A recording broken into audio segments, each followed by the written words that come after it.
Hello, Dwight. Hi, how you doing? Great. Welcome to Small Towns Unscripted. This is an honor and a privilege. You've been a staple in this town a long time. Yeah, someday I'll earn the title of local, but right now I still don't think I made it yet. Well, Okay. We'll get into that. We talk about that a lot. I feel like that's always the debate that everybody feels. Yeah, this is Nicole Turner. I'm Russ McClellan. Have you seen any of our episodes on Small Towns Unscripted? I watched the one with Pat Kelly the other day, and The you infamous know, Pat Kelly is just an amazing guy, really. Yeah. It's been a lot of fun, and so what we like to do is just kind of share why we did it.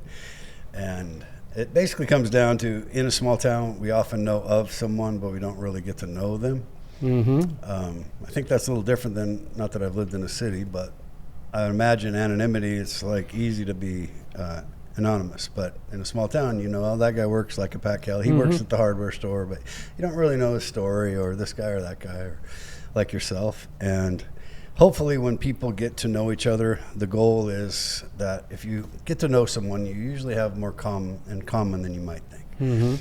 And commonality generally leads to a little less polarization, maybe a little less judgment, maybe a little more empathy, sympathy, compassion. And so our goal is kind of unite the town. And then you mentioned the word local, because I've been here a long time. My kids are fifth generation from here. They're older now, but this us against them mindset. Oh yeah. This, you know, gentrification's a real thing. Change is challenging. Change is always messy.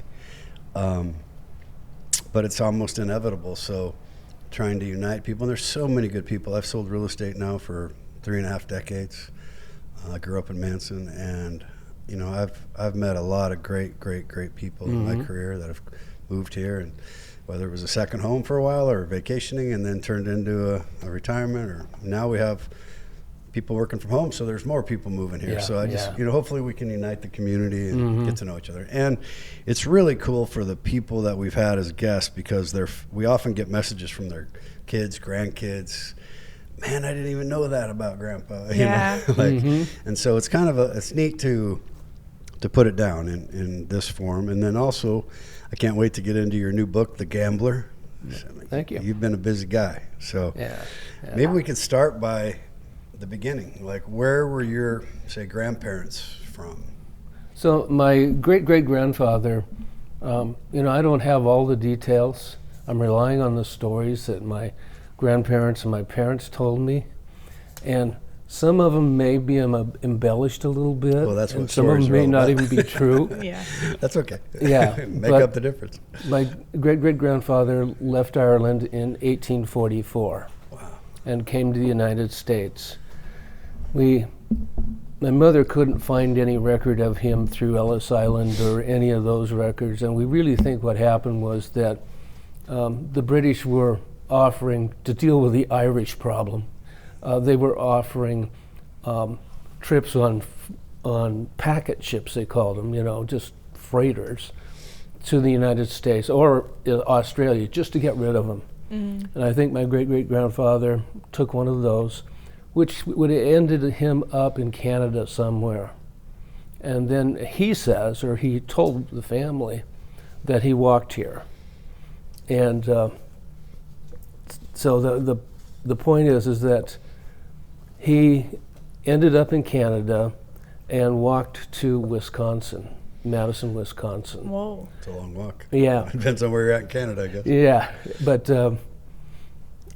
I take pride in the fact that my family's illegal aliens. We crossed the border illegally, but at that time I don't think... Most of us are. Yeah, I don't think anybody cared. So anyway, he came to Wisconsin in 1844, went to work, worked odd jobs, and then became a freighter and hauled freight out across the plains to Army forts mostly. Was in Madison for a while and then moved to a place called Nairobi and in Nebraska. And we drove there recently and kind of walked around and said, so what's here? Well, I think it was a fort location. And so he was working out of this fort for the U.S. Army, hauling supplies to other forts. And the story that he told was that as he would travel across the prairie in his wagon with his horses or mules or whatever he had, he would be, every once in a while he'd run into Indians.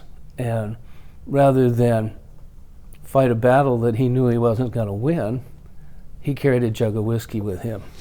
And he just made friends. So he, I know. Whiskey's been doing that a long time. I know. Good or bad. You know, supplying whiskey probably isn't the appropriate thing to do, but it was his survival technique. Heck yeah. And so from there, then he moved to Wynot, Nebraska, and built a farm. Had a little over 300 acres at one time. That's The family thrived there until the Depression, and then things fell apart for my grandfather.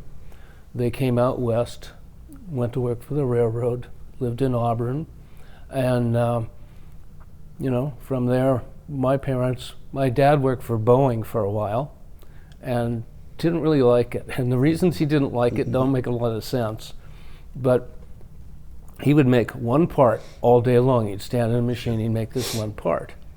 And all he wanted to know was, where on the airplane does this one part go? And he never found out. They didn't tell him. The other thing is he thought the traffic was bad. When he talked about traffic, it was, how do I get out of the Boeing parking lot at 5 o'clock? Wow. So anyway, he saved up his money. We bought a little farm out in Soap Lake.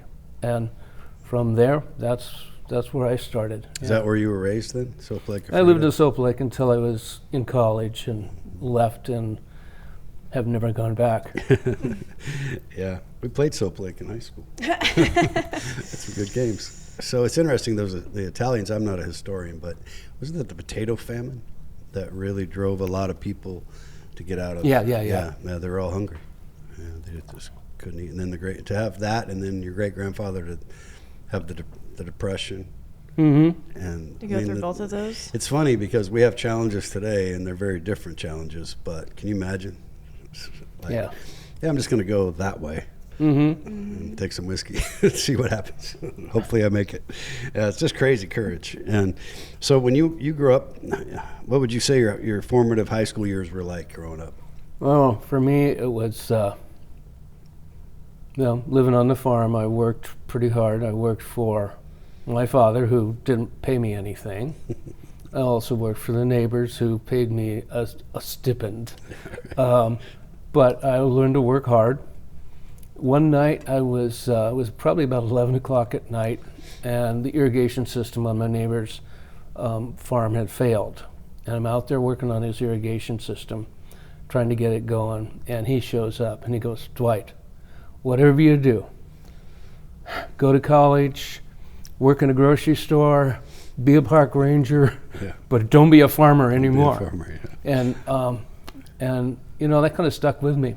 Well, I remember it today. Yeah, for sure. And I did. I went to college and wasn't really sure where I was headed, but it kind of just, my inability with math and some other things led me in the direction where I went to a program called Wildlands Recreation, which was, I ended up with a degree in forestry, met all the requirements there, but really was focused on being a park ranger, either national or state, or I think my professor would have preferred that his students all go out and find counties and places and develop park systems, but I went for, the tried and true, I guess. Yeah, and so you became a park ranger, and I loved what you said. I was a park ranger for 43 years, 2 months, and 15 days. I counted them. Now, why does that exact number matter to you? Oh, golly. I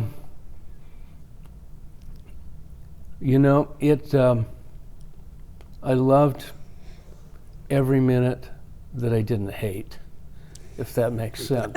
I feel that true to my bones, actually. It's like a Yogi Berra quote right there. You'd be a lot better if you weren't so bad. No, Famous New York thinker, not the bear. Yeah. When I first showed up in parks as a young kid, I was really overwhelmed, because what you guys saw in the 80s here in Chelan, I was seeing in the 70s at Sun Lakes and We were dealing with motorcycle gangs. We were dealing with, people that really were difficult, at least. And those were kind of tough years, me learning to be who I was and learning how to manage people. And I know that, in your business, you're going to work with people, you're going to offer them options, you're going to help them. Well, first off, you're going to find out what they really want. You're going to work with them, you're going to find out options, you're going to try to solve that. And that's the same thing with a law enforcement situation. And I didn't know that as a kid. I was told by, the neat thing about starting in the 70s is the guys that had served in World War II were still employed. I see. And I got to work with the World War II veterans.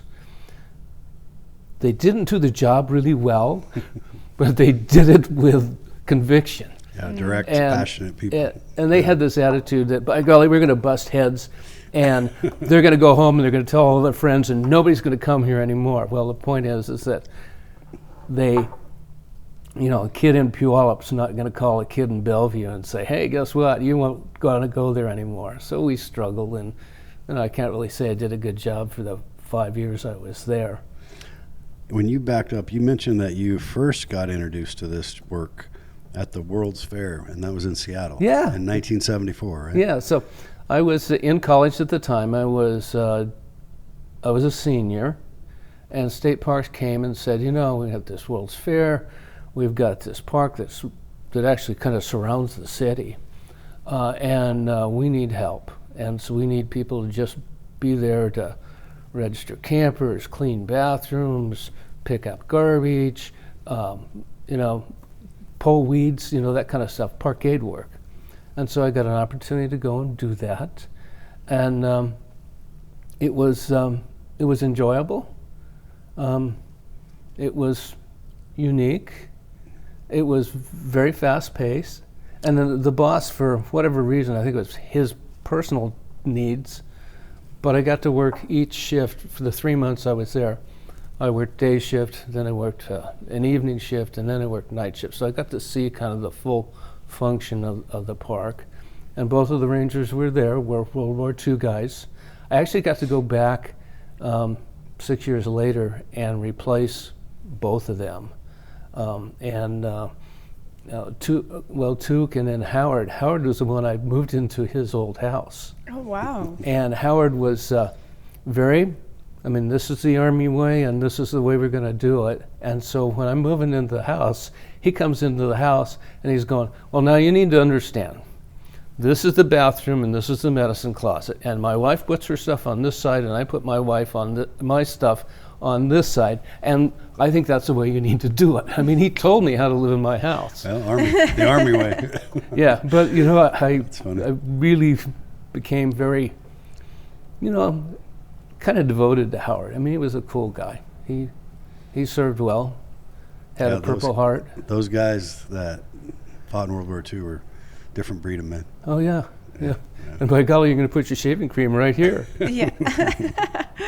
Did you have any idea when you first started that this would lead to almost 44 years of your life?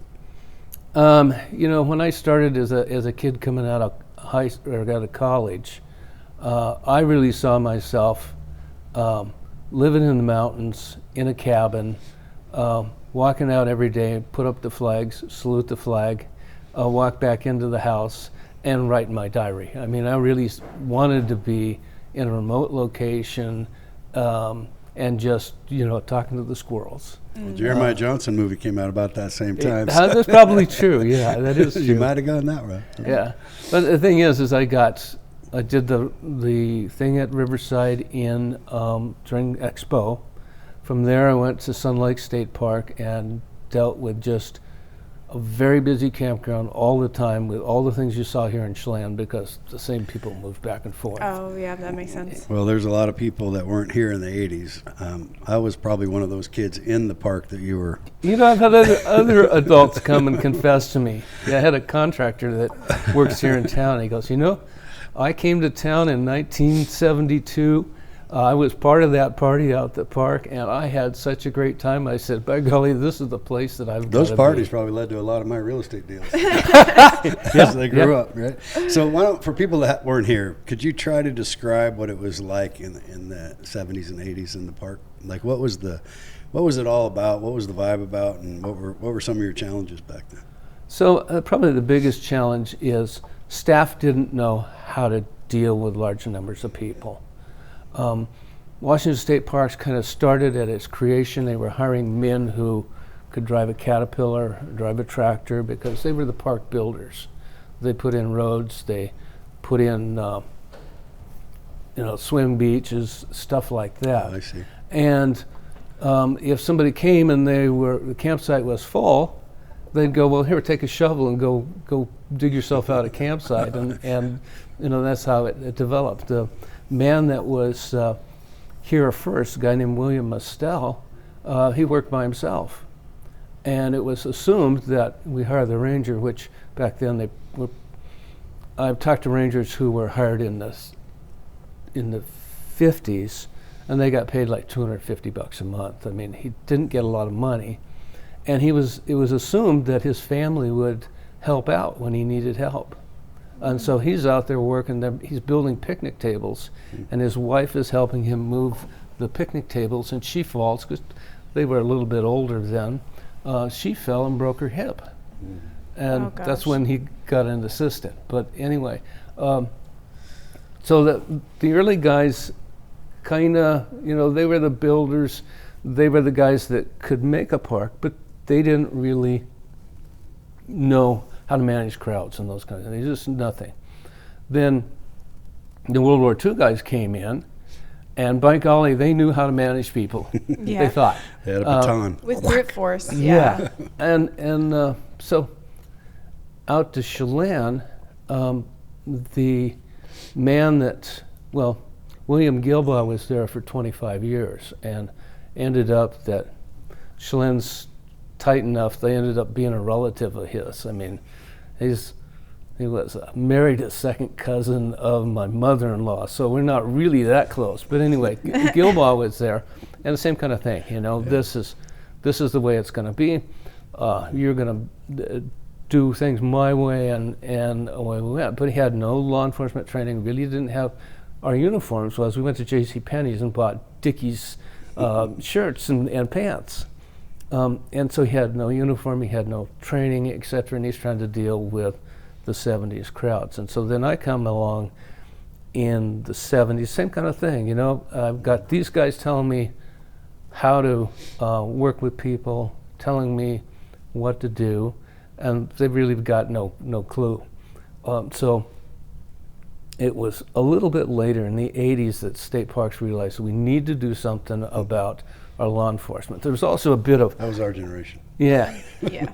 We needed law enforcement to take care of us. There was a little bit of a conflict between the college kids and the veterans. I bet. And, the college kids were going, I got an idea, you want to hear it? I said, no, there's two ways to do things, the wrong way and my way. And so there was a little bit of a conflict. But anyway,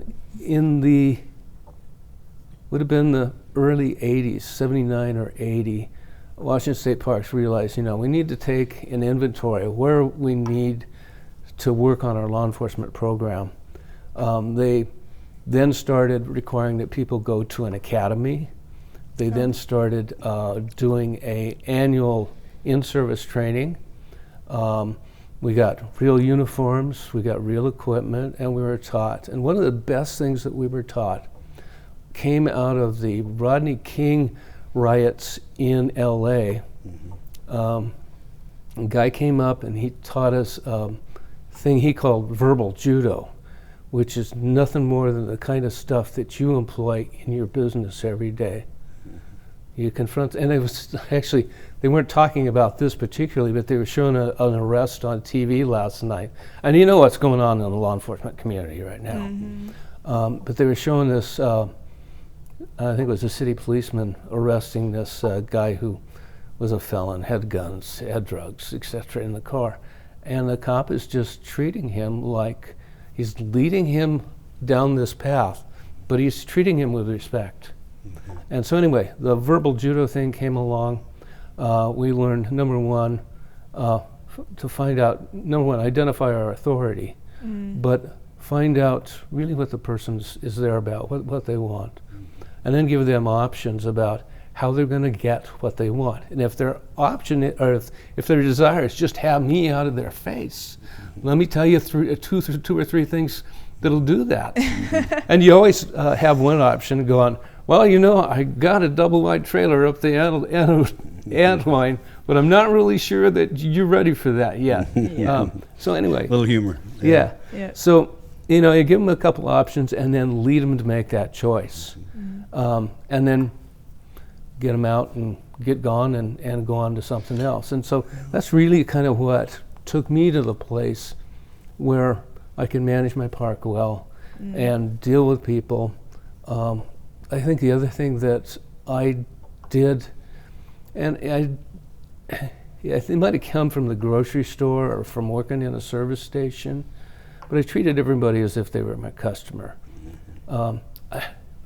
It was Peebles, Marion Peebles, who told me one time during the 80s, he says, Dwight, you got to remember, these kids that we're dealing with right now belong to a family. They sit across a kitchen table from their mother and their father every day and have dinner, breakfast, lunch. He goes, they're regular people. You got to treat them that way. And I think that was important to hear too. And we had Marion on our podcast earlier. Yeah. You should look it up. It's a good interview. Yeah. He was a good dude. And Brian, his son, Shannon. So for people that don't know, there was a lot of, this town became known in the fraternities and sororities as a party town, like a little mini Fort Lauderdale, spring break, 4th of July, and literally there would be thousands of kids having a good time. And just kind of... I remember lots of people have said that there was like a certain holiday weekend where it was like known that you just don't go to parks if you're a local. Like yeah, like your parents didn't want you to do it. It was just stay away. There were people that wake up in the morning and find tents set up on their yard. Yeah. I remember driving. In those times I didn't really leave the state park. I didn't dare leave, but I think I'd taken a bank deposit in or something. And there's people sleeping on South Shore Road, and they're laying right on the fog line, and they don't care. Wow. Have enough beer, it's okay. Yeah. And it was funny because I don't remember exactly what year it was, but it was in the late 80s maybe, or maybe early 90s, but late 80s because I was out of high school in 87, and I remember it happened when so it was probably 85, where the city and the counties decided, hey, in the state, no more. Yeah. And they brought in several hundred cops on horses and bicycles, and I told you off air, but I remember the message that was getting around is that we don't really care. We're going to make a point to get families back to this town. And we don't need you guys, doing all the things you're doing, and nobody's making any money on you anyway. You're just causing problems. And so they started writing tickets and said, well, take it up with a judge. And I had a friend that got a DWI in the passenger seat asleep with the keys in the ignition. And he said, I don't care. Take it up with a judge. So then it kind of shifted, and I think it was pretty, in hindsight, we had a good time, but it was enough. I mean, there was so many. Well, imagine if that never changed, where this town would be. Well, people wouldn't want to buy houses here. Yeah, it would not be what it is today, for sure. No, I'm glad they didn't have tasers back then. But a lot of people that came to the state park or came to the motels or hotels came here through the course of their young adult time, and then come back, with 10 years left in their work and say, I've always loved it here. I want to come here now. I want to build a house, and I want to move here for the rest of my life. Yeah, no question about that. We do that. We meet those people still to this day. Their memories as children, young adults. I was out for lunch the other day with a couple of people, and we were talking about the growth in the valley and other stuff. And then it got to the Seahawks, and I don't want to talk about Seahawks, but there was talk about the fact that they may be sold and they may move someplace. And I was the one that said, well, let's build a stadium in Chelan, we'll bring them here. And they are new arrivals in the community. They've only been here for a year or so. And their first response is, no, we're the last people in this town. We don't want anybody else. We get a lot of that. Yeah. That is so funny. It is funny you mention that, because one of the things that is challenging is that you kind of have this missing middle. You know, people are priced out. So a lot of people, we call essential workers, cops, teachers, nurses, hospitality, they make too much to get any subsidies. And yet they don't make enough to compete with the amount of money that's coming. And so housing is a challenge, right? And so it's one of the things we're very passionate about in our development company. But it's a complicated problem. And one of the things I always tell people is, like, I get it. Like, I grew up here, man. I get it. If I could go back to 1987, I had a great year. My dad probably wishes he graduated in 52. I bet he'd like to go back, but it's inevitable. So once the growth is understood that it's inevitable, now we need to manage it. Because if we just say hell no, well, that's fine if you own a house. It's great for you other than the taxes. But if you never build another home in a town that's growing, the homes that are here are going to be more and more and more expensive. And that's just the reality. And technology has played a role in that since COVID, because that forced adoption of Zoom and Microsoft Teams, and the ability and adoption of the opportunity to work from home in so many related fields. It's really expanded the primary resident buyer here as well. So now we have more money coming because they're able to sell their primary, where prior to that it was retirees, second homes, investors. So now there's a lot of pressure. But I always just caution people, when you say you don't want growth, and what you're really saying is you want the prices to go up. Because supply and demand, Econ 101 dictates price. And I don't think this beautiful place is going to get less popular. So anyway, it's kind of interesting how you put it as well. Now, one of the questions I had is, you said, you sent me some information. You said that the directives when you arrived, and just to be clear, you were at the Lake Chelan State Park. Well, actually, I ran Lake Chelan State Park and 25 Mile Creek. When I came here in 1983, 25 Mile Creek was a concession. So all I did was manage the contract. Then we had problems up there, a lot of problems up there, and I finally ended up just taking over the park and tried to figure out how I could run two parks with the staff that I had. And what was the staff size roughly back then? Oh, let's see. I had 3 rangers. I mean, myself and 2 other rangers. In the summertime, I could hire 2 seasonal rangers, so there was 5 of us. And then I think I had 5 park aides. So once you spread that out over a 40-hour work week or a 120-hour work week, it got kind of thin in places. But it was enough to be able to manage the park and do quite well. Nowadays, they're not as lucky. The state has gone another direction. I'm writing one of the first books I started writing was, and I'm still working on it, was A Smell of Apples. Because when I came to Chelan in October 1 of 1983, not 1883, please. Looking good. But when I first came to Chelan, it was during apple harvest. And back then, apple harvest was not this thing that goes on from September to the end of November, but it was something that happened in a 2 or 3 week period. And I'm rolling into town.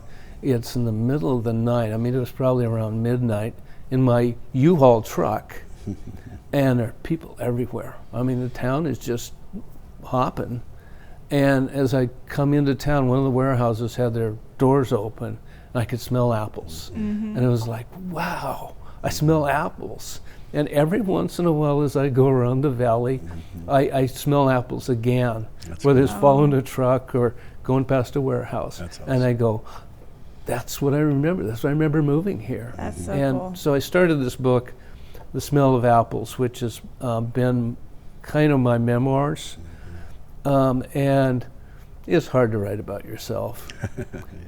And so I've been working on that, but then I decided that I would take a turn, title the book The Last Park Ranger, and talk about that growth that occurred from when the parks were built with the guys and their caterpillars and the World War II veterans and the people today, the people in my time period, and then the Rangers today and where they're being forced to go.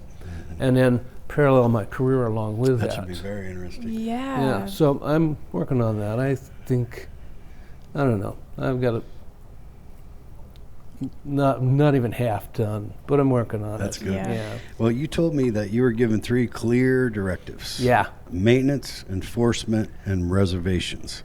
So I guess my question is which one turned out to be the hardest for you of those 3 directives? Oh, man. I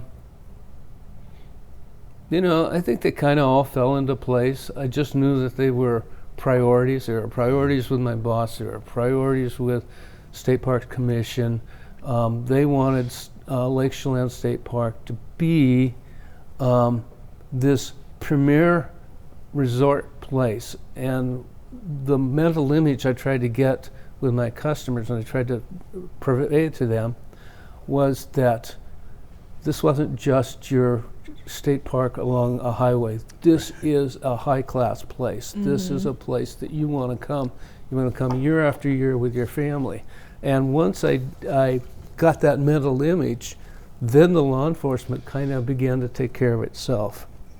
The maintenance, I had an obligation, and my customers would tell me, could you do something with that bathroom? I go, yeah, next time you come, it'll be fixed. And so that became, and the other one was a reservation system. At the time, we had just started a reservation program. It was a brutal system. It was, they mail in an application, a letter or a form. You took the check out of it. You deposited it and took it to the bank, all that stuff. Then you had this giant board on the wall, and with a pencil, you'd write them in, and then you'd fill out the second copy of their application and you'd mail it back to them. It was a tedious process. I did invest 600 hours a year just into making the reservations. Wow. And so then did that for a few years, got together with our IT staff, and they put together a couple versions of a reservation program. And it was, we still use the mail-in applications, etc., but it was computerized now. And it was pretty simple, but it worked. As a result of that, I was the one guy that, we ended up farming it out to about a dozen different parks that used it. I was the one guy that understood it the most, and so I was the one guy that wrote the book for how to make it work. And that was back in the days when you got your WordPerfect software, and then there was a book to go with it. You don't have that anymore. You download Microsoft, and you got Microsoft. You want to find out what to do, you go to YouTube or something. I remember that. And then did you go through the fax machine stage as that did that ever become popular, where you fax in a reservation? No, we never did that. We went from the handwritten reservations to a like a website? Personal experience, and this is advice, is that if a software company says, we're all about solutions, just go, thank you very much, I'm going to walk away. Because when they tell you that, what they're saying is, we don't have a clue, but we'll make it for you. Sure. Yeah, we'll find a need. And the reservations were for just like the campgrounds, or Yeah, just a campsite. Yeah. But the problem is in the 70s and the 80s, we had so many people just piling into the park, and some of them were threatening other people to move out so they could have the campsite. Some of them we had. I'm sure there's a lot. This is my spot for the last 5 years. Yeah, I want it. And, I had to settle some of those kinds of disputes. We also had just lines of people stand in line all day. I had a complaint letter from a lady in my files for the longest time that she had stood in line for 2 days to try to get a campsite. Wow. And she was complaining, why can't you do something? That might have been the letter that I took to the commission and said, so can we do something? Well, she helped to change. Yeah, we eventually ended up with a professionally written software that connects via the cloud or via the internet, makes reservations with your credit card. Even just getting the state of Washington to allow us to accept credit cards was crazy. Really? Yeah. Well, the government moves quick. Yeah. Oh, no. And super efficient, actually. Let's just start there. There's no meeting to have a meeting to have a meeting to have a meeting. I would always plan, if I was going to do something, you plan it 6 years in advance. There you go. And that's not kidding. That's what we did. No, That's 100%. And what is it like now? I know you kind of said that the state's Well- taken a little turn on. Well, the problem with becoming law enforcement, a park ranger in my day was probably about a 5-part individual. He was maintenance, he was resource stewardship, he was administration, he was personnel management, and customer service. And in that, and everybody go, but Dwight, you left out law enforcement. I go, no, law enforcement is customer service, it's resource management, it's every one of those, but it's not its own thing. But the problem is especially when we armed, that began to get more highly paid, more specifically focused people. And they decided that, well, as state budget goes like this all the time, and some days you're eating chicken, and other days, yeah, you're eating tuna. But tuna out of a can, no.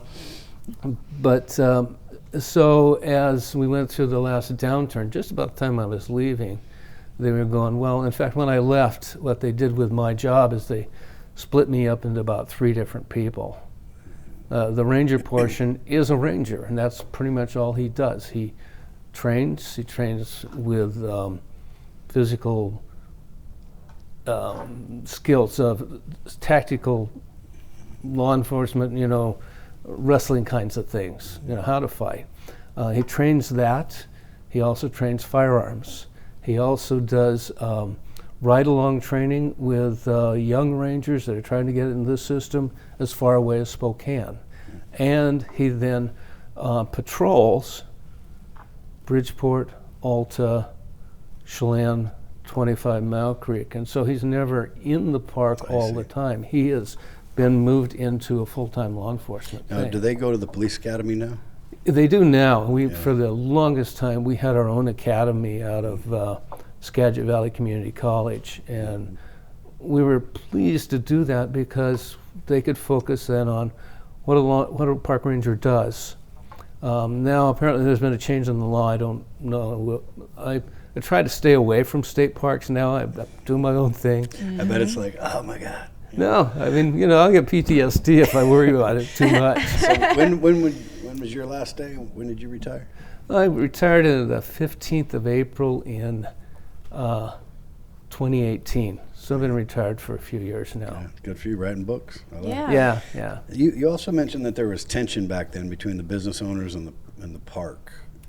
How did you, what caused that? And then how did you go about getting everybody to, integrate and trust each other? Shaking hands. Yeah. So no, the guy that was in the park before me, once again, we were talking about crowds, we were talking about difficult people.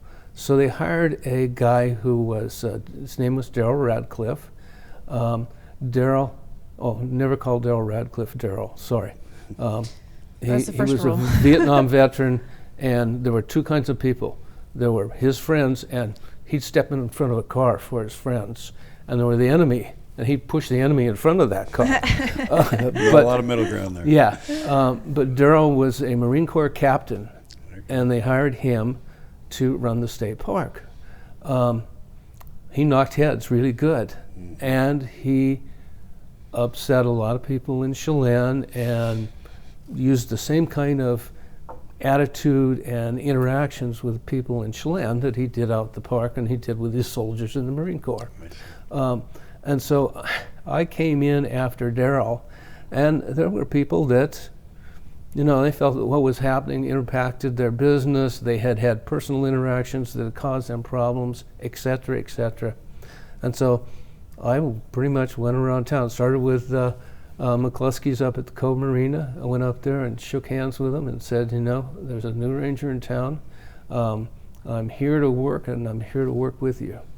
And then I went down to district court, shook hands with the judge, and said, I'm here to help you in whatever I can do, and any way that I can do the things that I do and do it better. It's kind of, sorry to interrupt you, but it's kind of like the same thing we're doing this podcast. Like, to your point, when you get to know people, exactly, there's a little less, us against them, because now you're like, oh, I know Dwight. Yeah. So you were doing that. That was a simple solution, maybe not easy, but simple. Well, I had to apologize to a lot of people for something I wasn't responsible for, but I had inherited it. Right. And so and that's tough. And but you did a good job there. Marion talked about that too, and then I knew some of the other police chiefs in the area, and they were rough. I mean, they didn't take. There wasn't a lot of negotiation. They had a billy club, and they'd just go whack. Oh yeah, and that'd be it. Take you to jail. But there wasn't, the lawyers probably weren't involved as much. Yeah, I mean, times definitely changed, right? So you gotta adapt with it when you get it. Yeah. So the other thing that you shared that I thought was interesting is you made an observation. You told us that the agency as a whole, when you're in a remote park, they'll never really know who you are. What did you mean by that? Well, I felt that if I wanted to excel, if I wanted to be known, if I wanted, at that time, I was still thinking of promotions. If I wanted to promote, that people need to know who I am, what my skills are, and where I can be part of the agency. I had my mind on a bigger park. I also had my mind wrapped around maybe going to Olympia, which is a crazy idea, but going to Olympia and working there or something. And so I wanted people to know what I was doing and do it really well. I think I was sitting in a meeting with one of our parks planners, and the meeting was how to fill out this form, believe it or not. And the one thing that he said was, you don't understand, rangers can't even spell.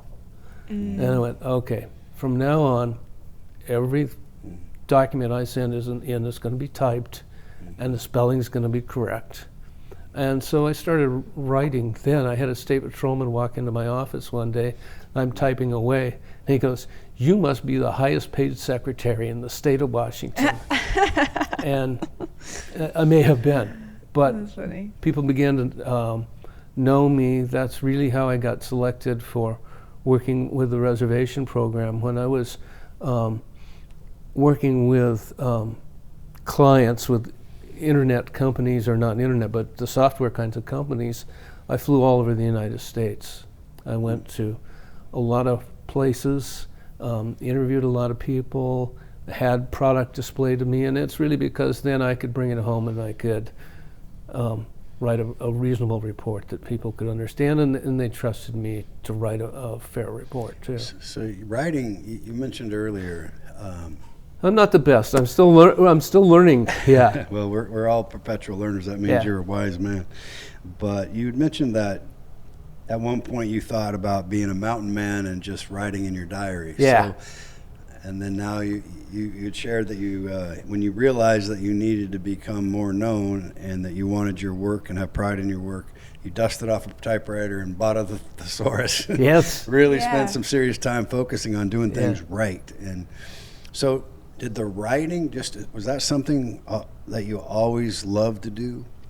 I'm not sure that I loved to do it at that time. When I was in college, I took some English classes just because I perceived them as being easier than calculus. And I took a class from a man, from the professor who was just a little old man, and he loved to write, and it was a creative writing class, and I ended up writing at least 8 theses when I was there. I found that I enjoyed it.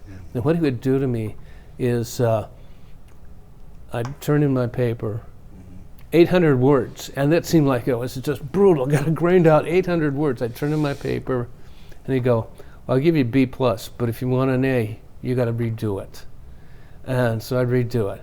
Well, I'll give you an A-, but if you want an A, you got to redo it. And so I worked and worked and worked for this guy. But I also began to understand how to work comparison contrast, how to work, multi-person dialogue, how to work with an active voice. And all of that kind of stuck in the back of my head. I just remembered it as being something I loved, even though it was hard work. Mm-hmm. Yeah, it's funny how those instructors have a way of motivating you. Yeah. I love writing too, and I had an English composition class while I was playing basketball at a college. So, I showed up for the first day and I got the syllabus and I read the first page of the syllabus and said, you have a paper a week and then on the 4.0 system, and then your grade will be based on the average of these scores. So I was like, okay. So I'd show up on Monday, usually, get the assignment for the week, write the paper, sometimes have somebody else hand it in. Because, I was like, I was 18, I was 19. Mm-hmm. So I got a B average. I'm like, okay. So I'm transferring to Central and with my AAS degree after I played ball, and I get my grades and I got an F. I was like, now I can't go to Central. Like, that's a problem. Right, so I go to the dean, and I knew him because I was playing basketball. It was like an overgrown high school back then in Wenatchee Valley. And he was like, oh, Russ, I like you, but go talk to her. Go see if you can work it out. Mm-hmm. So I go tell her, I go, hey, I read the syllabus, and she goes, did you read the second page? I was like, details. No. So she goes, well, if you had more than 3 unexcused absences, and you might have been to class 3 times the whole semester, so you're getting an automatic F in my class. And I said, well, I got a B average. She goes, you should have got an A. And you would have got an A if you were in class. Yeah. So I think we settled on a C- when I got to go to Central. But I learned a lesson. And it was one of those things like you just brought up. It triggered that memory because I started paying attention to a little more detailed than just the first. But anyway, it's kind of a funny story. So at the end to kind of wrap up your, that part, do you think that the passion for riding made you a better park ranger, or do you think the park ranger made you a better rider? That's tough. I think it added some dimension to who I was. Like I said, I saw the job as this 5-part position. I never saw myself as somebody that just was out there to make sure that 18-year-olds weren't drinking beer. Mm-hmm. I had a chance to be involved in something that was a little bigger than the job, and I loved it. So it was just, you can ask a hard question. So no, I think the writing was a sideline. Really what started the writing, or what started this writing, was that my mother was dying. She was in the hospital in 2023. She'd had a stroke, and we had gathered all the family together. And just because I was there, I was the oldest person in the room, and we started looking through some pictures and talking about the family. And I started telling them the pictures the stories about the planes in 1840s, long before General Custer was there. Little Bighorn. Yeah, exactly. And so I started telling them these stories, and they go, Dwight, we've never heard these stories. And well, that's your parents' problem, not mine. And it was, well, maybe you could do something. Maybe you could put some of these stories down. And I went, you know what, better than that, I'll write you a book. So I started writing a book, and the name of the book is Elmer Francis. I've got 150, 160 pages written right now, but I still got a long ways to go. And it's about the things that I've already told you about the family, and put that together, and really had in mind that, I'd buy a dozen copies and give it to family members and go from there. And then, I started writing and went, this is something I need to do. It's I guess the other thing that in the parks is interpretation was a big deal for me. Being able to do a slideshow, being able to talk to a group, or even be able to take little kids and just walk through the forest and talk about fire behavior or insects or bugs or anything. So I've got a lot of stories. Mm-hmm. You've already figured that out. I got a lot of stories. I love it. You'll be writing for a long time. And exactly. And so I went, people don't want to hear my stories, but maybe they'll read them. So I'll put them down. I think stories are magical. So I think it's really cool. Yeah, it's like a lost art.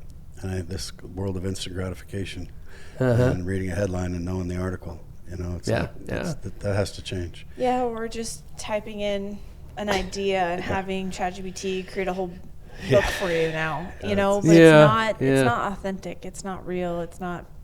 Yeah, I love that you said. When you said your mom had a stroke, we have a lot in common that way. I took care of both my parents in my home until they passed away, and I was curious how you felt. I felt very lucky, very, very lucky to be able to do that. Yeah. And it was hard, My dad had a stroke. He was 82, so he wasn't a young man, but I thought he was like 52. Mm-hmm. He never grew up, he never changed. I mean, he always worked harder than anybody I knew, and he's a farmer. I grew up on a little apple orchard, and then he gave me 4 more years after the stroke. But they both ended up dying of dementia.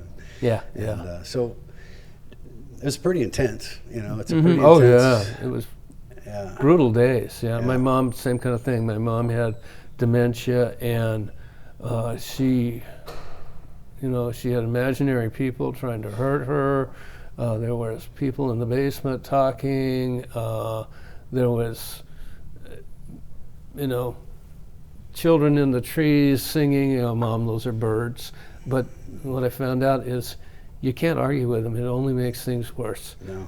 And so you go, I hear the birds in the trees, but they are not the problem that we have to deal with today. Yeah. And so I spent time with my mother, probably closer. My mother-in-law,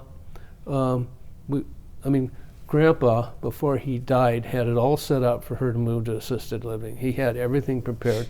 I respected the man a whole lot more after he passed away, and I saw the way he cared for her. I went, wow, this guy really had things together.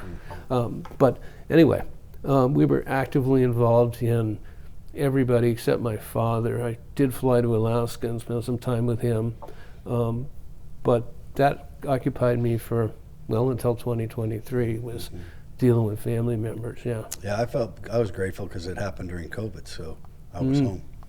We couldn't have an office open, really, so I was just... It was brutal. Yeah, it was tough. And it was funny because my mom was fortunate with her dementia. She was always happy and she didn't change. Oh, good. She was always sweet, but she had these amazing, legit, factual stories from her childhood in the 50s that her mind went to. Yeah. And so I would just, I'd just play along with it, right? I learned that you just go with it, like you said. And, I also found out she knew everything about cars. Old cars, we had a 57 Chevy or whatever. Oldsmobile Buick. It was crazy. So it was in a bad situation. We made the best of it, my wife and I. But I just felt grateful and lucky that when it was over, that I had that opportunity. So, I agree. It was really tough. We had a lot of days with crying phone calls and people from the assisted living center calling me, going, "Hey, can you do something with your mother?"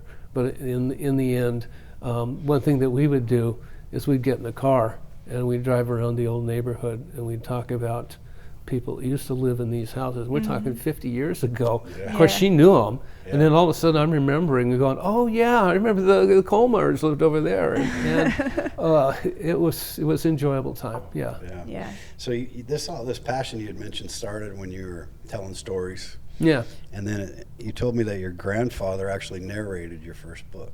Well, the book that I'm writing for the family, which I think is going to get published as long as somebody doesn't steal my identity once I publish it.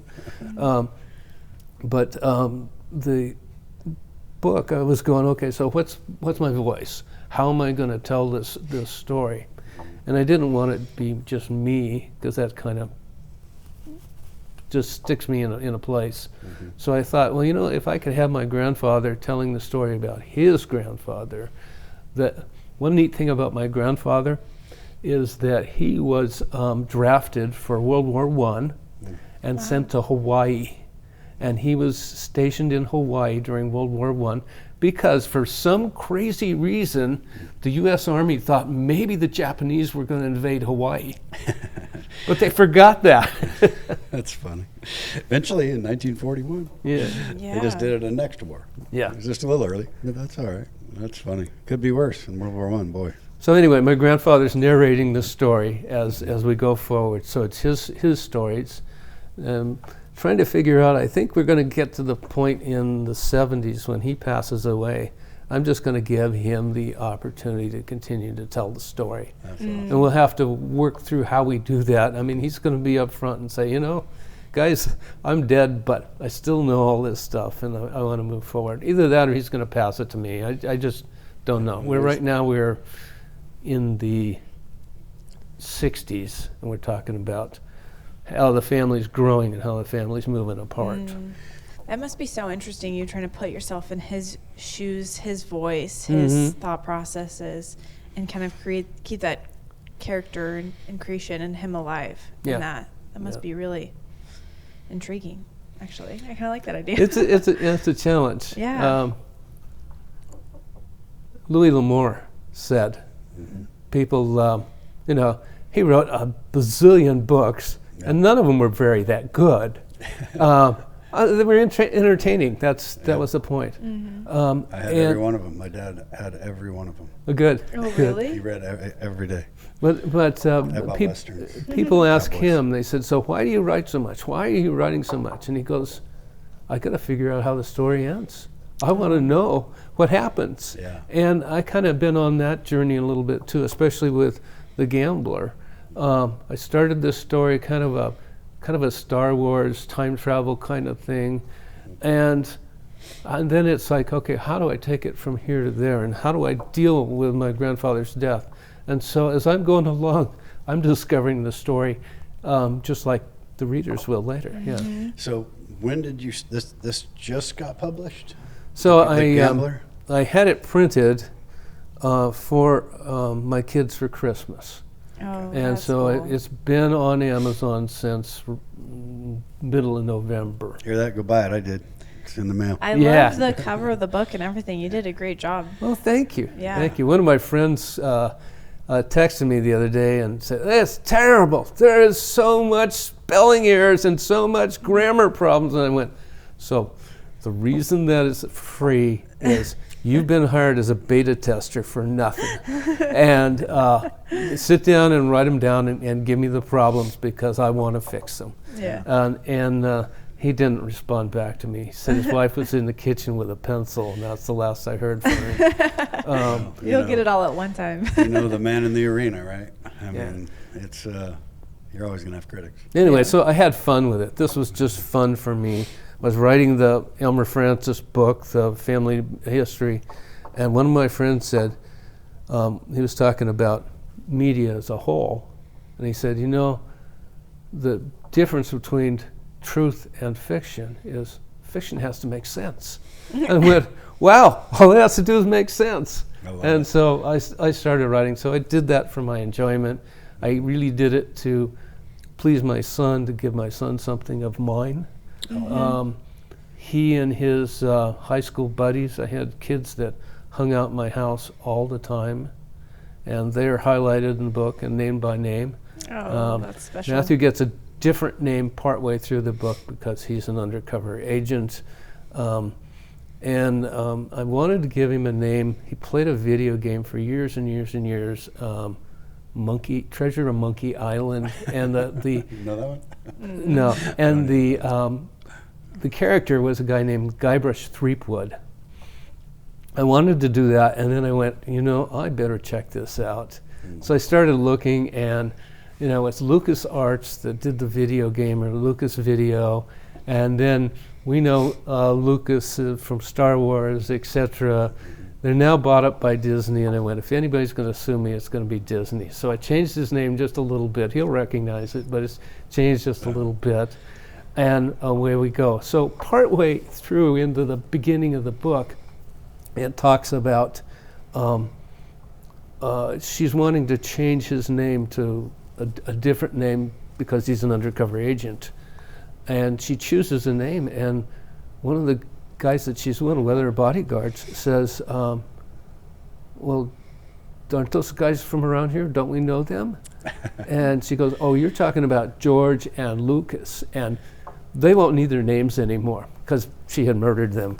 But so anyway, there's a little bit of humor in there that probably only my son will pick up on, but I have fun with, and so that's what it is. That's it's all fun. that it's about. That's so special. Yeah. Yes. Well, you had mentioned that your son was going to get this book, but we haven't really chatted about your family. Yeah. Tell us about your family. So my wife and I went to high school together, and she's kind of shy, kind of reclusive person. She spent most of her time in the library, and I was not the kid that would spend time in the library. I actually thought I was James Dean at the time. Nice. I wore a leather jacket, rode my motorcycle, long before we knew who Fonzie was. That is great. So I and my friends were doing our own thing, and she was there in school, and I never met her. And Ephrata's only 130 kids in a class, so it wasn't that I shouldn't have met her, but never knew her. I started working in the grocery store, and in the grocery store, all of a sudden, this young girl kept coming in.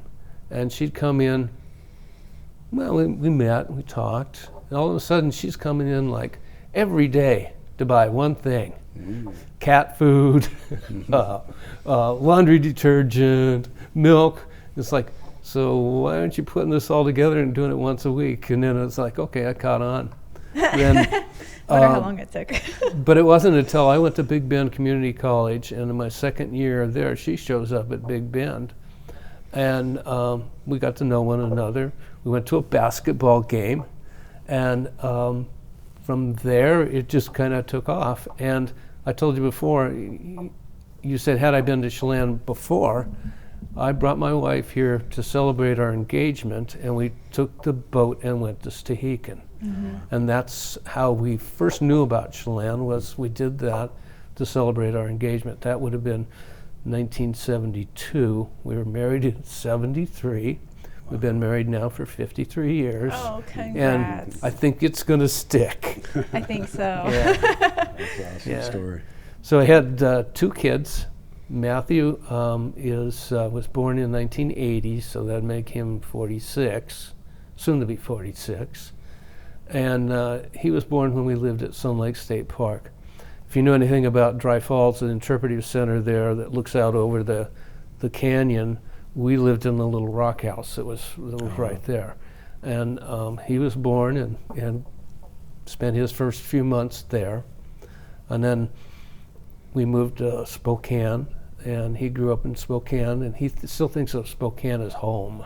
Nice. And then he was 3, I think, 3.5 when we came to Chelan. So Chelan was home for him, and my kids really thought that the state park was their backyard. And, because 5 months of the year, it was absolutely empty, and they could run and play and shoot paintballs and all kinds of stuff. And sledding was a big deal for them. So they could run and play and do all this stuff. Yeah. My daughter was born in 1987. She's the local in the family, and she reminds us of that. Her name's Carrie. She works for Campbell's now. Nice. She also runs a yoga studio. So she's a very, very busy girl. She's actually going to Hawaii at the end of the week. Nice. Good time for that. Yeah, she's just a very powerful woman that is a business person that is going to succeed. I just know that. Yeah. That's great. So did your wife work outside the park, or she was? Yeah, she did. My wife raised our kids until they were both in school. Then she got a job with the post office, or Lana in the post office, and she worked for the post office for at least 20 years. Yeah. And then she retired, would have been 2019 that she retired. And so we're both retired now. We survived COVID, which we were starved for company. We would take our lawn chairs out and sit by the mailbox just so we could wave at the mailman. So you just see humans. Yeah, and so the other thing that we did, in when I saw you with Pat Kelly, that I thought, well, I needed to tell you this. We decided that we were going to watch every rodeo in the United States on TV, and the Country Channel or someplace we found, they did all these tiny little rodeos everywhere, and so we watched rodeo every day. And the other thing that we did is we'd go online and we'd look at houses, going, well, what about this house? What about this house? Because then, my son lives in Florida. Then we could buy a house in Florida for $200,000. You still kind of can, but you got to check to make sure. So in Chelan, when you look for a house, make sure you come here in the winter time and look for a house. In Florida, make sure you're in hurricane season when you look for a house. Those bugs get a little bigger in Florida. Oh yeah, terrible. Humidity. Yeah. Yeah, it's cool. It has its pluses and minuses. Yeah. So one of the questions I was curious about is, being here, what do you think small towns get right that maybe bigger parks, bigger places don't? What they get right is the same thing that I try to do. It's customer service. It's understanding who your customer is, understanding their needs, and being able to address those. I go into Kelly's Hardware, one of my favorite places. I also struggle and have to go to Lowe's and Home Depot sometimes. I ordered fencing from from Lowe's during COVID, and the fencing sat in their parking lot for probably a month. Well, we can't find a truck driver. Our truck driver is sick. Our truck driver is this and that. I couldn't find anybody. I'd go to the store and go, just let me put it in my pickup truck. Oh no, we can't do that. You've paid for a truck. And besides, I'd get an employee, they didn't know where anything in the store was. They tried to look it up on their phone. They couldn't figure that out.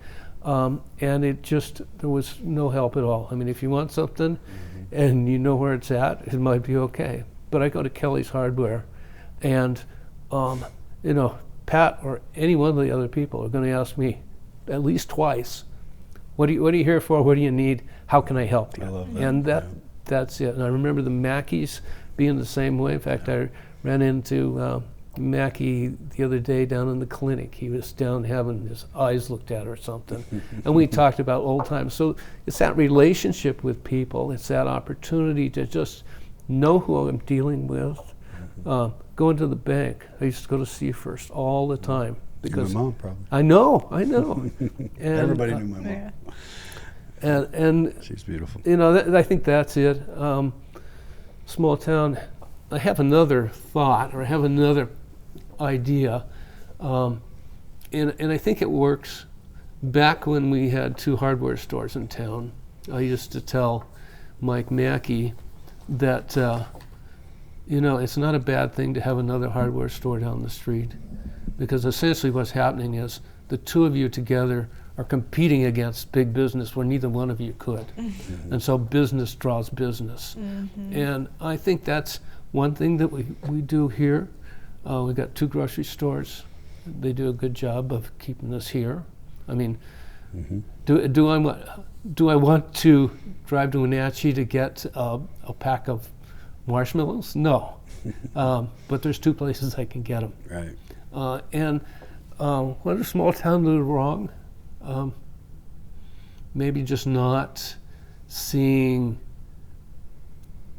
that potential, that this is my place and I want to keep it this way. Used to drive a little old man around town named Jim Shively. And Jim had worked here since 1926. He came here to work on the dam. And he did that, and then he managed a warehouse for years. And probably the reason he lived to be 96 years old is because every day he pushed a apple cart truck, I mean, he worked in the warehouse. And Jim would go around and he'd look on the hillsides, and he goes, wow, because he was seeing the town through 1926 eyes. Yeah. And he'd go, wow, how did all these houses get here? And every day we do the same thing, wow. And so he was just amazed by the development. And I think some of us get in that rut going, well, it's my hardware store and I know it is my hardware store. That's my bank and I know it is my bank. I don't want it to change. Yeah, for sure. Yeah, it's interesting when people don't want change, especially when they took advantage of something. So what I find interesting is when I was younger in real estate here, my dad's crew, those guys, the Jim Finleys and the Doug Clearwaters and Earl Stanfords and my dad, all those guys, Jim Sackett's, they didn't like tourism that much either, but they knew it was needed. Yeah. And they knew it was part of the deal.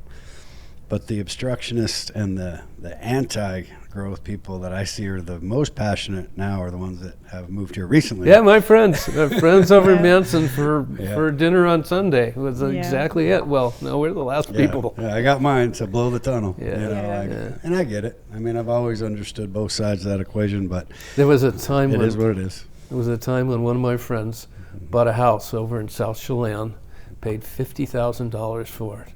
And I went, I never pay $50,000 for a house. I know. Now we're like, please. I think my dad was offered in the late '60s like a waterfront home for like $18,000, but that was like $1 million.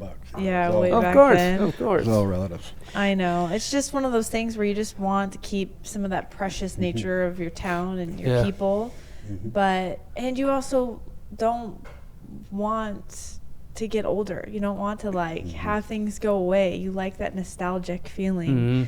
So there's always that duality of okay, it's got to change, but I don't want it to change because I like how it used to be. That was how I grew up and I was happy and that was when good times were going on. But every time you live in the moment is a good time.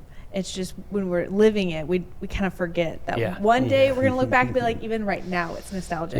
Yeah. It's one of those hard things of life. That's well put. That's exactly right.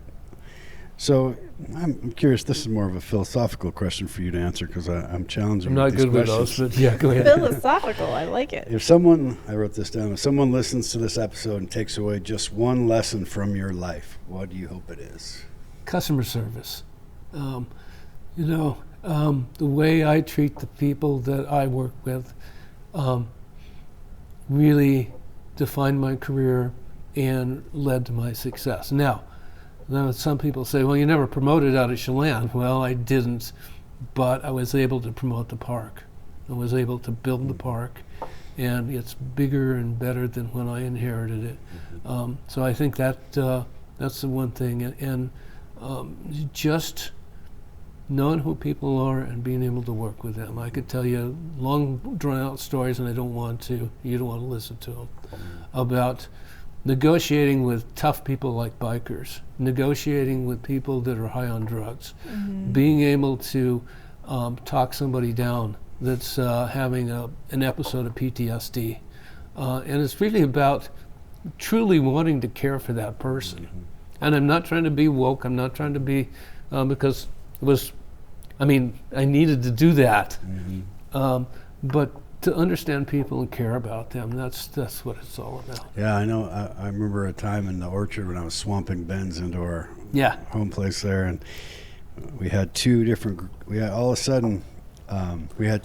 symbols coming in on like gang symbols. Yeah. And what had ended up happening is we had hired people from two different gangs in Southern California. Ooh. Unbeknownst to us in Manson, we didn't really know that. Yeah. What that was all about.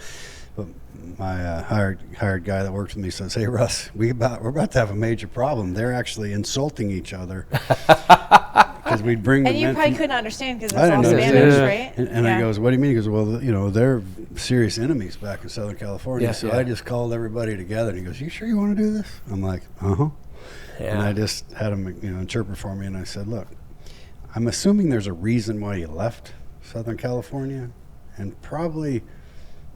Being loud and proud isn't the reason you're here. Yeah. So if you wanted to do that, why are you here? Well, if you want to just fight, you could have stayed in California and fought. Yeah. So how about we just calm down and make some money and, everybody gets along in this little orchard. So by just addressing it straight on, I was probably like 21. And my guy was freaking out. He's like, no, this is going to go bad. This is going to go bad. It could happen. It could have. Yeah. He's probably that with, like understanding, to your point. I mean, having empathy and understanding. What is your real motivation? And we do that in sales. We have to understand what someone wants. We're there to be a resource for them. When you were a park ranger and all the things were happening at the park in like the 80s and stuff, did you work or talk with Vicki Downing? Because I remember I was thinking about our podcast we had with her, because she was the lifeguard, I think, and she talked about all of that stuff happening at the park and kind of raising a skunk around some people that needed to make a change. I don't know if you ended up. She might have been there before me. I had a number of lifeguards up until right about 1990. The state went through another dip in the budget. State of Washington can't balance the budget. No. She was in Manson Parks. Oh, that's so why. okay. So I had a park That aide, and my park aide is still a lifeguard who is still a friend of mine. Andy Peterson was his name. I asked Andy, what are you doing with your life? And he goes, well, I'm working with cell phones. And I go, really? He goes, yeah, I'm doing these things called apps.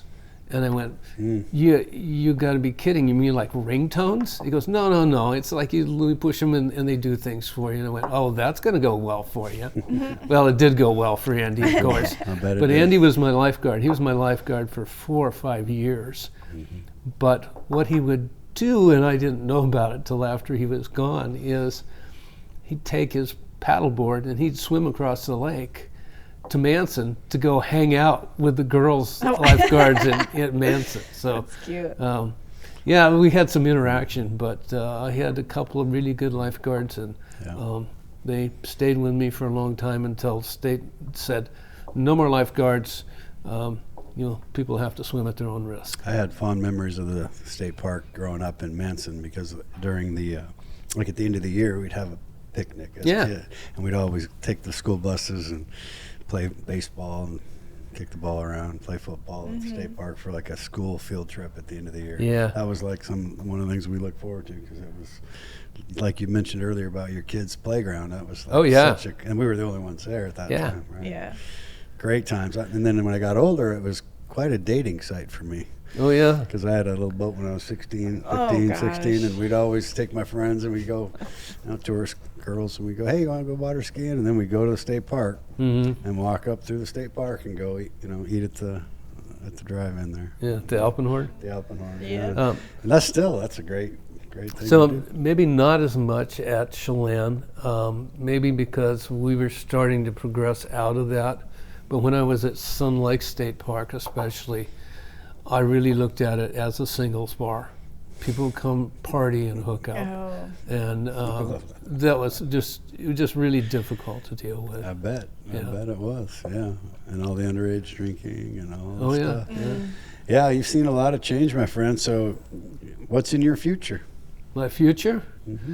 I am going to continue to live at Lake Chelan State Park. Lake Chelan State Park. It's in my mind now. Got a campground there? It was in the 90s. We bought a house in Chelan. We bought a house from Frank Needles. Maybe you knew him. Actually, I think you and I may have bumped shoulders a couple of times in town. When I first came to town, one of the other jobs I was assigned was to work with a snowmobile committee and start doing snowmobile enforcement, getting people to register their snowmobiles, and being able to get a groomer here and be able to develop what we have today. And I think you were part of that. I don't think it was me. It was probably Buddy. Well, I worked with Buddy McClellan. Yeah, Lonnie McClellan, my cousin. Yeah. They're all huge snow. I was never a snowmobile guy. Okay, and Doug Clearwater's too. I bought Doug Clearwater's orchard. That's how I mentioned his name. He was friends with my dad. Yeah, so I worked with them, and we really, Brian Harris was really helpful. His son Mike was in my grade. Okay. And then turned into a Chelan County sheriff. Yeah. Brian was a good guy. Yeah, he was. When he was a county sheriff, I was up there and was really getting a lot of pushback about registering snowmobiles because that's money you don't have to spend. and a lot of struggle about, government coming in and taking over. But we were really trying to demonstrate that money source so that we could provide a groomer and begin to groom trails to be able to build a program. So I was getting a lot of pushback, and it was up there, had an event up there. I was getting real pushback from them, and Polly Wally Peterson said, "By golly, you're going to write tickets." And, same thing. You're going to write tickets to everybody that shows up. So it was Brian Harris that showed up without a registration tab. And, here's a sergeant of the county sheriffs. And I'm talking with him. I got these other guys that are all around him going, well, we could show a little bit of, well, that's not what you said a few minutes ago. And Brian whispers to me, he goes, "You got to do it, Dwight. Go ahead and do it." Write me a ticket. But writing him a ticket, that everybody else kind of fell in line. That shows the wisdom of Brian. Yeah, and we developed a program. So I didn't have much to do with it at all, but I was there. What's funny about small towns is I bought a snowmobile once. And I went snowmobiling with Brian's son, who was in my high school grade, who was a great snowmobile rider. I was not. And I got this fast snowmobile, and I was following him, going up above Anilon. And he went up on this little hill and came back down. I was like, I can do better than that. So I went way up on the hill, and then I got up on top and realized why Mike, who knew what he was doing, just went up because there was nowhere to come down. Yeah. So I had to jump this thing, crash the snowmobile, turned it in, sold it, turned it in insurance, fixed it, and sold it. And I can't afford this sport. Mike goes, or actually live. Mike goes, you're an Just matter idiot. of time. Everything you do is too fast and too aggressive. And you're going to get yourself killed on a snowmobile. So. Yeah. So one other thing that I'm really good at, and that's changing the subject, and I just did it on you. I love it. Unscripted is that That's for a reason. 100% what it's about. Yeah, 100%. Okay. Yeah. That's great. I'm curious about your, one thing I've always been curious, because I always have this back of my mind, I want to write a book, and I think a lot of people do, but hopefully I do it someday. But I was curious about Audible. How does it work when you get a book published and then to do an Audible book? Because I listen to a lot of books on tape. So I'd call Ray Dobbs. He's the marketing guy. Yeah. So actually part of what is happening here today came out of that discussion. I put on Facebook that, hey, I've written this book. Really, when I did it, I wanted to do two things: give something to my kids, and then be able to tell people, you know what, I'm an author. But You are? all this stuff is set up online now. All you got to do is get your manuscript to the right website, and it takes place. Amazon's the big dog in the room. I'm really trying to work with Barnes & Noble. They're a little bit more difficult, but I want to work with them because I think they're the established system. But if you want to do an Audible, what you do is you put your manuscript or a few pages of your manuscript online. You have people that are wanting to record for you. They will audition for you, so you'll get maybe a few people that will read your stuff, and then you listen to it, and then you talk to the person or you text them, and you negotiate a price, and you go from there. And so when Ray saw my stuff, he said, well, Dwight, I want to do an Audible book for you. And he's the radio voice. Yeah, for sure. Radio Ray. And so I went down to visit with him, and we talked about it, and I said, I'm not really ready to do it. And I made a little more than that, but this month I made $15.90. I mean, I don't have the kind of money to pay you. And he goes, I don't want money, I want to learn to do Audible. So we're kind of working on that. That's cool. But it's really pretty simple. There's a company or a website called ACX, which is Amazon again. You put your material up there and you audition, and then you go from there. Yeah. I always love it when the authors do it themselves. I feel like that. Like Matthew McConaughey or something like that. Yeah, that's David Goggins. Steve Rennell. My kids have told me that the same. He says, we'd really rather have you do it, Dad. You have a great voice too. Yeah. Yeah. There was an author that I love, Stephen Pressfield. I don't know if you've ever heard of Stephen Pressfield. Yeah. He talks about coming here when he was an aspiring author to pick apples. Oh, good. And he has some lessons in there about life. Clint Eastwood talks about coming here to pick apples. Oh, does he? Yeah. I didn't know that. Yeah, it's touched a lot of lives. So I have a feeling you're going to have a huge future in retirement, and then your wife's a former librarian, so she can stock all your books that you write, keep you organized. No. You know what I was thinking about when you said your wife was kind of shy, and then she kept coming to the store? It's like a Rocky Balboa and Adrian scene in the movie where, but it was in reverse. Rocky kept going to the pet store. We make That's a good team. Story. I'm the speaker. I'm the negotiator. She's the one going. There are times we'll go someplace, and she'll poke me in the side and go, "We need the park ranger right now." And so I do that, but she's the person with all the details.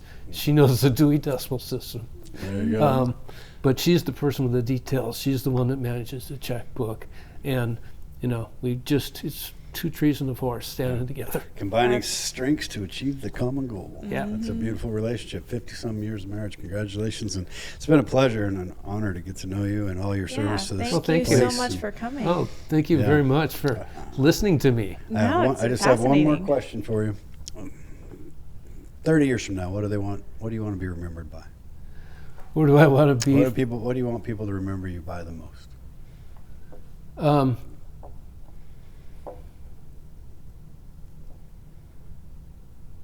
You think they'll remember me? Mm-hmm. I think the fact that I'm a storyteller, that has transitioned everything that I've done. I think that I care about people. I'm actively involved in my church. I'm an elder there. I interview people all the time. And that's a relationship job. And so I guess maybe the thing that I want people to know is that I care about people. Yeah, well. I think it definitely shows. Oh, thank you. Yeah. I'm excited. So go buy The Gambler. It's right there. Yep. There you buy go. that book and help a local become an author for years and years to come. As soon as I get the Barnes & Noble thing set up, I'm going to go to the bookstore in town and I'm going to harass them until I put it on the shelf. Perfect. All right. Well, thanks for joining us. Oh, thank you so much. Yeah, Appreciate it's been a great time. Signing off. Motown's Unscripted.